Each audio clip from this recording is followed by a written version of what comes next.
এটা হ্যাঁ। হ্যালো বন্ধুরা, কেমন আছো তোমরা সবাই? আশা করছি তোমরা সবাই অনেক অনেক ভালো আছো। আমিও খুব ভালো আছি। চলে এসেছি আবারও একটা নতুন ব্লগ তোমাদের সঙ্গে শেয়ার করতে।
ঋত্বিক বাবু এখন 16 মাসের ইঞ্জেকশন নিতে যাবে, সেই জন্য উনি রেডি হয়েছেন। এই যে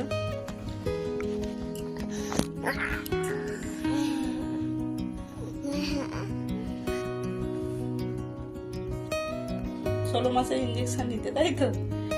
চলো না, বুঝতে পারবে। এখন তো বড় হয়ে গেছে, জানি না কিভাবে আটকাবো। প্রচন্ড টেনশন হচ্ছে, প্রচন্ড। আর ঋত্বিক বাবু অনেক সকালে উঠেছে, এখনো পর্যন্ত ঘুমায়নি। জানি না কিভাবে সামলাবো। এই যে বসে আছে,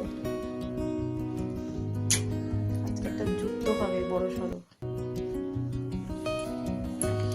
বলে দাও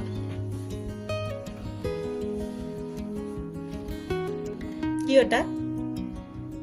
ওটা কি বলে? প্যান্ট।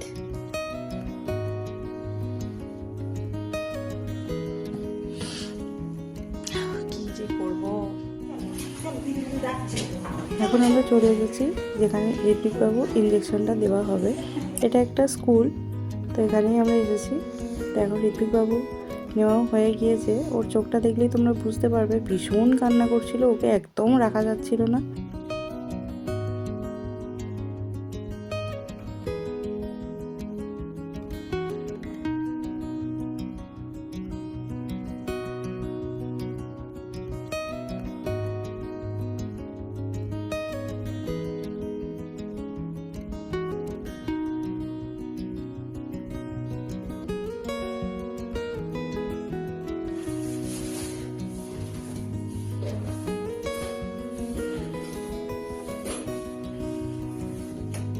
এখন ঋত্বিক বাবু বাড়ি এসে একটু ঘুমিয়ে পড়েছে। তো এর সময় আমরা খাওয়া দাওয়া করে নেব, মা আর আমি, কারণ আমরা দুজনেই কেউ দুপুরের খাবার এখনো খেয়েছিলাম না।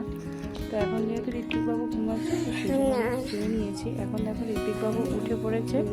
তো ও উঠে একদমই পাটাকে নাড়াতে পারছিল না, ভীষণ ব্যথা করেছিল, বোঝাই যাচ্ছিল, আর ভীষণ কান্না করছিল, কোল থেকে একদম নামছিল না। তো পরের দিন সকালে দেখো ওকে উঠিয়ে বসিয়ে দিয়েছি, আর বাঁ পাটা ভীষণ ব্যথা করেছে, একদম উঠতে পারছিল না।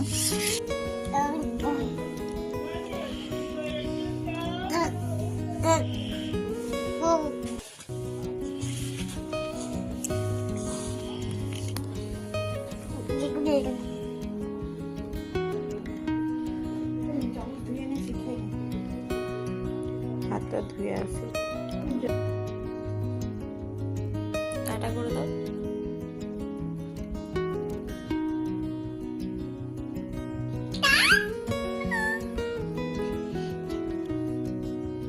আর টুকি করে দাও তো। মাথা কোনটা?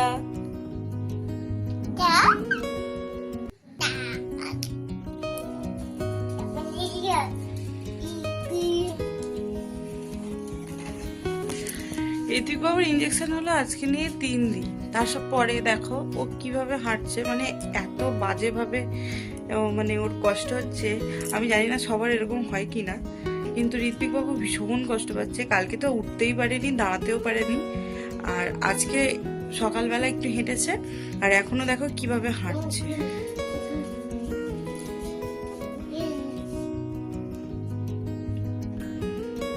ওর হাঁটাটা দেখে আমার নিজেরই এত কষ্ট লাগছে যে কি বলবো, এত ব্যথা হয়েছে। আর আমি আমার মামার ছেলেরও হয়েছে, বৌদির ছেলেরও হয়েছে, তারা এর থেকে বড়, তাদেরকে জিজ্ঞাসা করলাম, কিন্তু বললো এতটাও হয়নি, কি জানি কিভাবে দিয়েছে। ভীষণ চিন্তায় আছি ওটার জন্য। কি করছো মা? কত হচ্ছে? এটা কি হচ্ছে?